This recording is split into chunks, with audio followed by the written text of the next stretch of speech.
সবাইকে জয় যিশু। আমাদের মহান প্রেমময় পিতা প্রভু যীশু খ্রিস্টের নামে আজকের সকালে আমি সবাইকে স্বাগত জানাই। এখন আমরা ঈশ্বরকে ধন্যবাদ দিই, আমাদেরকে তিনি সুরক্ষা করেছেন, আশীর্বাদ করেছেন, আর একটি আশীর্বাদের দিন আমাদের জীবনের সংযোজন করেছেন। তাই আসুন আমরা ঈশ্বরকে ধন্যবাদ করি, তার প্রশংসা, তার মহিমা করি, তার নামকে উচ্চীকৃত করি, গৌরবান্বিত করি। আসুন আমরা ঈশ্বরের বাক্যপাঠের মধ্য দিয়ে যাই। আমি আজকে পাঠ করব গীত সংহিতা তার 125 সংখ্যার গীত। এখানে ঈশ্বরের বাক্য বলে, যাহারা সদাপ্রভুতে নির্ভর করে তাহারা সিয়ন পর্বতের সদৃশ, যাহা অটল ও চিরস্থায়ী। জেরুসালেমের চারিদিকে পর্বতগণ আছে, আর সদাপ্রভু আপন প্রজাদের চারিদিকে আছেন, এখন অবধি অনন্তকাল পর্যন্ত। কেননা দুষ্টতার দণ্ড ধার্মিকদের অধিকারের উপরে থাকিবে না, যেন ধার্মিকগণ অন্যায়ে হস্তক্ষেপ না করে। সদাপ্রভু তাহাদের মঙ্গল করো, যাহারা মঙ্গল স্বভাব, সরল চিত্তদের মঙ্গল করো। কিন্তু যাহারা আপনাদের বক্রপথে ফিরে, সদাপ্রভু তাহাদিগকে অধর্মাচারীদের সহপথিক করিবেন। ইসরায়েলের উপরে শান্তি বর্তুক। আমেন। ঈশ্বর তার আপন বাক্যে আমাদের প্রত্যেককে আশীর্বাদ করুন। এখানে ঈশ্বরের বাক্য আমরা পাঠ করলাম।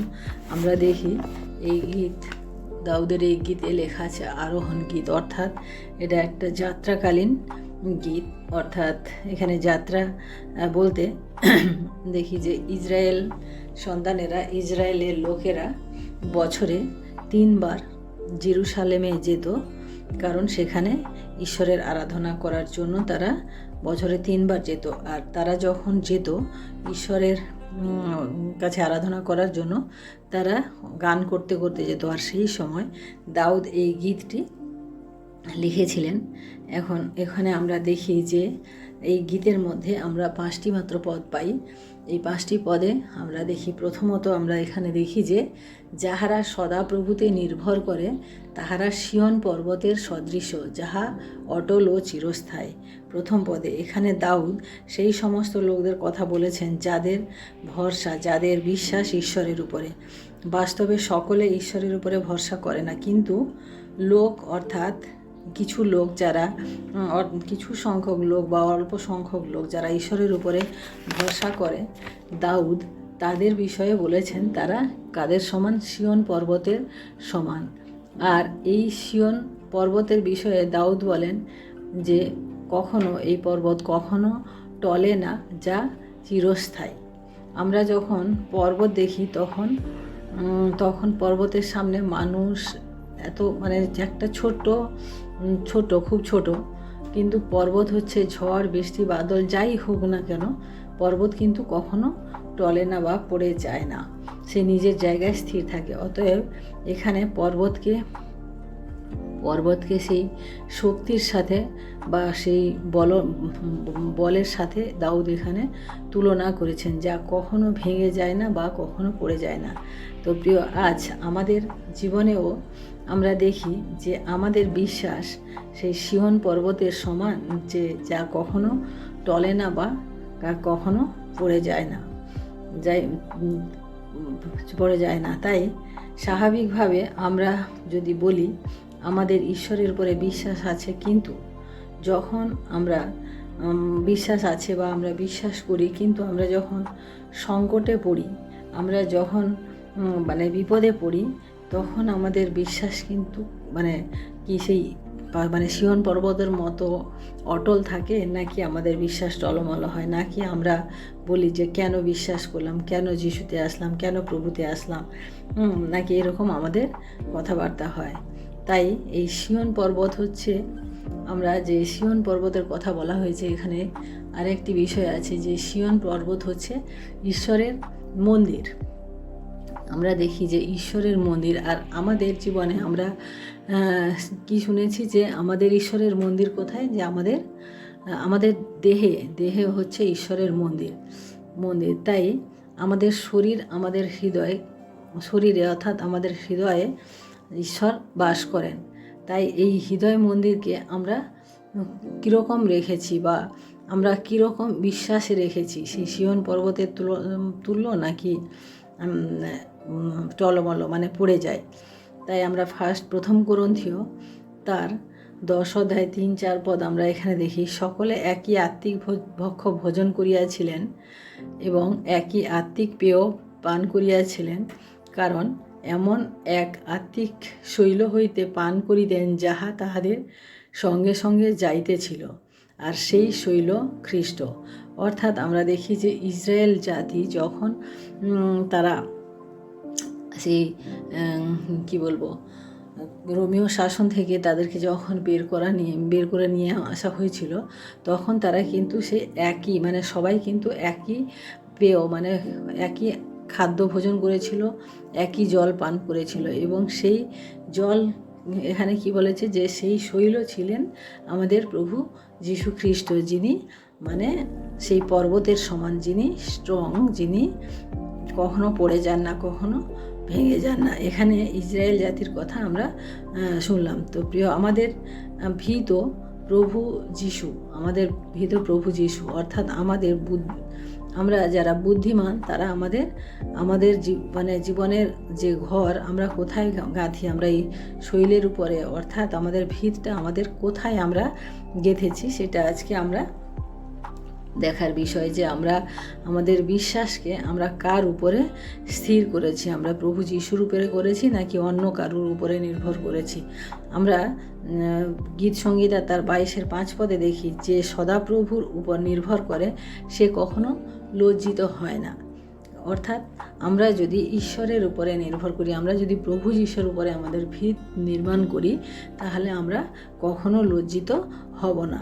গীত সংগীতা তার 16 অধ্যায় 8 পদে বলে, আমি সদা প্রভুকে নিয়ত সম্মুখে রাখিয়াছি, তিনি তো আমার দক্ষিণে, আমি বিচলিত হইব না।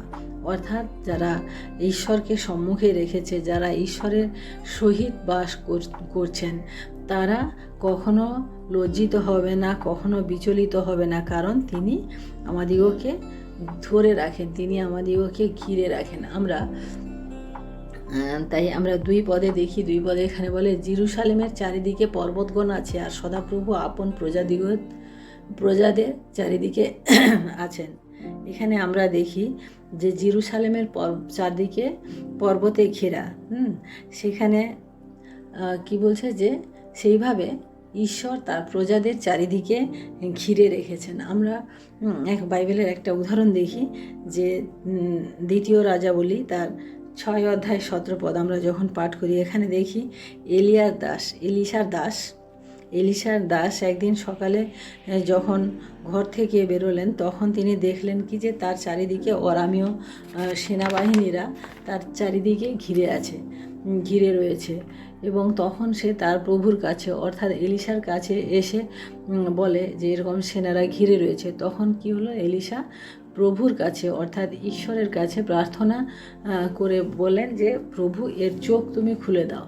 তখন আমরা দেখি যে সদাপ্রভু ঈশ্বর এলিশার দাসের চোখ খুলে দিলেন। এবং তারপরে তিনি কি দেখলেন যে অরামীয় সেনারা অবশ্যই ঘিরে আছে, কিন্তু যে চারিদিকে পাহাড় রয়েছে, সেই প্রতিটি পাহাড়ের শৃঙ্গে ঈশ্বরের স্বর্গদূত তাকে ঘিরে রয়েছে। তো অর্থাৎ প্রিয়, যখন আমরা প্রভুতে বিশ্বাস করি, আমাদেরকেও প্রভু এইভাবে আমাদেরকে ঘিরে রাখেন। তাই আমাদের বিশ্বাসকে আমরা ঈশ্বরের উপরে রাখি, কারণ তিনি আমাদেরকে ঘিরে রাখবেন। কতক্ষণ ঘিরে রাখবেন? এখন অবধি অনন্তকাল পর্যন্ত, অর্থাৎ শুধু একদিনের জন্য না, আমাদের বিপদের সময় না, তিনি আমাদেরকে কি করবেন? ঘিরে রাখবেন অনন্তকালের জন্য। তাই প্রিয়, আজকের দিনে, আজকের সমাজে, আজকের যে পরিস্থিতি আমাদের জীবনে চলছে বা যে আমাদের দেশে যেরকম চলছে, এখানে আমাদের প্রত্যেকের সুরক্ষার একটা ব্যাপার রয়েছে। আমরা প্রত্যেকে আতঙ্কিত থাকি, প্রত্যেকে আমাদের ভয়ে ভয়ে জীবনযাপন করতে হয়। কিন্তু প্রিয়, আমরা যদি আমাদের প্রভুর উপরে নির্ভর করি, প্রভুর উপরে বিশ্বাসটা আমাদের করি, আমাদের ভিত যদি আমরা প্রভুর উপরে করি, তাহলে তিনি আমাদিগকে তার স্বর্গদূত দিয়ে ঘিরে রাখবেন। আমাদের নিজেদের সুরক্ষার প্রয়োজন আমাদের করতে হবে না, তিনিই করবেন। তাই প্রিয়, আমাদের বিশ্বাসকে আমরা বৃদ্ধি করি, কারণ এই জগৎ এখন ভীষণ সংকটের মধ্যে রয়েছে। তাই আমাদেরকেও উচিত আমাদের বিশ্বাসকে আরও বৃদ্ধি করে আমাদের প্রভুর সাথে আরও জীবনযাপন করতে হবে, আরও প্রভুর সাথে থাকতে হবে। কারণ আমরা যখন থাকি মানে এই বাক্যগুলি আমাদের জীবনে আমরা যখন পালন করব বা বাক্যগুলির মতো চলব, তখন আমাদেরকে অটোমেটিক আমরা সেই ভয় থেকে, সেই তাড়না থেকে আমরা সুরক্ষা পাবো এবং আমাদের বিশ্বাসকে আমাদের প্রভুর উপরে নির্ভর করে চলতে হবে। আমরা 3 পদে দেখি, কেননা দুষ্টতার রাজদণ্ড ধার্মিকদের অধিকারের উপরে থাকিবে না। আমরা 3 প্রথম পাঠ পড়লাম যে দুষ্টতার রাজদণ্ড ধার্মিকদের অধিকারের উপরে থাকিবে না। অর্থাৎ এখানে বলা হয়েছে রাজদণ্ড অর্থাৎ অধিকার। এখানে কি বলছে যে দুষ্টতার রাজদণ্ড যারা ধার্মিক তাদের উপরে কোনো কাজ করবে না। এখানে ঈশ্বরের বাক্য বলে যে যারা দুষ্ট তারা কখনোই ধার্মিকগণকে তারা শাসন করতে পারবে না, যেন ধার্মিকগণ অন্যায়ে হস্তক্ষেপ না করে। অর্থাৎ যে ধার্মিক রয়েছেন তাদের উপরে দুষ্টতার কোনো রাজদণ্ড কাজ করবে না, কারণ তাদের সাথে প্রভু থাকেন। তাই আমরা দেখি যে দানিয়েল পুস্তকে আমরা দানিয়েলের 3 বন্ধুকে দেখি যে তাদেরকে মানে রাজা এত ভয় দেখালো যে তাদেরকে আগুনে ফেলে দেওয়া হবে। আমরা তার 3 বন্ধুর নাম আমরা জানি যে শদ্রক, মৈশক এবং অবেদনগো। তাদের 3 জনকে বলা হয়েছিল যে তারা যদি তাদের রাজার সম্মুখে দণ্ডায়মান না হয় তাহলে তাদেরকে আগুনে ফেলে দেওয়া হবে। তারা কি বলেছিল যে আমাদের প্রভু আমাদিগকে রক্ষা করবেন, এবং এটাও বলেছিল যদি প্রভু নাও রক্ষা করেন কিন্তু আমরা আমাদের নিয়ম থেকে, আমাদের বিশ্বাস থেকে আমরা সরে আসব না। তো প্রিয়, আমরা পরে কি দেখেছিলাম যে তারা আগুনে ফেলা হয়েছিল কিন্তু তারা পুড়ে যায়নি। সেই রকম তাদের যে বিশ্বাস, সেখানে অধার্মিকের রাজদণ্ড তাদের উপরে কাজ করতে পারেনি। আমরা তার পরের অংশ দেখি যে এখন অবধি অনন্তকাল পর্যন্ত না, যেন ধার্মিকগণ অন্যায় হস্তক্ষেপ না করে। অর্থাৎ আমাদের হাতের কথা বলা হয়েছে যে আমরা কখনো অন্যায়ের হস্তক্ষেপ করব না। অন্যায় মানে আমাদের হাত দ্বারা আমরা যেন কোনো অন্যায় কাজ না করি, কারণ এই হাত দিয়ে আমরা ঈশ্বরের আরাধনা করি। এই হাত দিয়ে আমরা কখনো সেই অন্যায় কাজ, আমরা অনেক সময় কিনি, আমরা ঘুষ নিই, আমরা মানে অন্যের জিনিস নিয়ে নিই, চুরি করি, এই সমস্ত জিনিস আমাদের হাত দ্বারা হয়। সেই জন্য প্রভু বলেন যে ধার্মিকের হস্ত কখনো অন্যায়ে হস্তক্ষেপ করবে না। সেই জন্য আমরা প্রভুর কাছে আমরা প্রার্থনা করি যে এই হাত দিয়ে, যে হাত দিয়ে আমি প্রভু তোমার আরাধনা করি, এই হাত দিয়ে যেন আমি কোনো খারাপ কাজ না করি। তাই দাউদ বলেন যে এই হস্ত আমাদের প্রভুর জন্য শুধু উঠবে, আমাদের অন্য কারুর জন্য নয়। আমরা 4 পদে দেখি, সদাপ্রভু তাহাদের মঙ্গল করো, যাহারা মঙ্গল ভাব ও সরল চিত্তদের মঙ্গল করো। অর্থাৎ দাউদ এখানে বলছেন যে তুমি তাদের মঙ্গল করো যারা সরল চিত্ত, অর্থাৎ হৃদয়ে যারা সরল, যারা কঠিন নয়, তাদেরকে তিনি মঙ্গল করার কথা এখানে বলেছেন। 5 পদে দেখি, কিন্তু যারা আপনাদের বক্র পথে ফিরে সদাপ্রভু তাহাদিগকে অধর্মাচারীদের সহপথিক করিবেন। অর্থাৎ যাহারা বক্র পথে ফিরে, অর্থাৎ যারা আমরা প্রভুতে বিশ্বাস করেছি, যারা আমরা বাপ্তিস্ম নিয়েছি, যারা ঈশ্বরের পথে চলার অঙ্গীকার করেছি, আমরা যদি কোনো সময় ঈশ্বর থেকে দূরে চলে যাই, তাদেরকে কি বলেছে, তাদেরকে সেই যে অধর্মাচারীদের সহপথিক করিবেন। অর্থাৎ অধর্মাচারীদের মানে তারা কোথায় যাবে? তারা অনন্ত অগ্নি যাবে। তাদের যাওয়ার পথ হচ্ছে অনন্ত অগ্নির দিকে, কিন্তু প্রিয়, আমাদের পথ হচ্ছে অনন্ত জীবনের দিকে।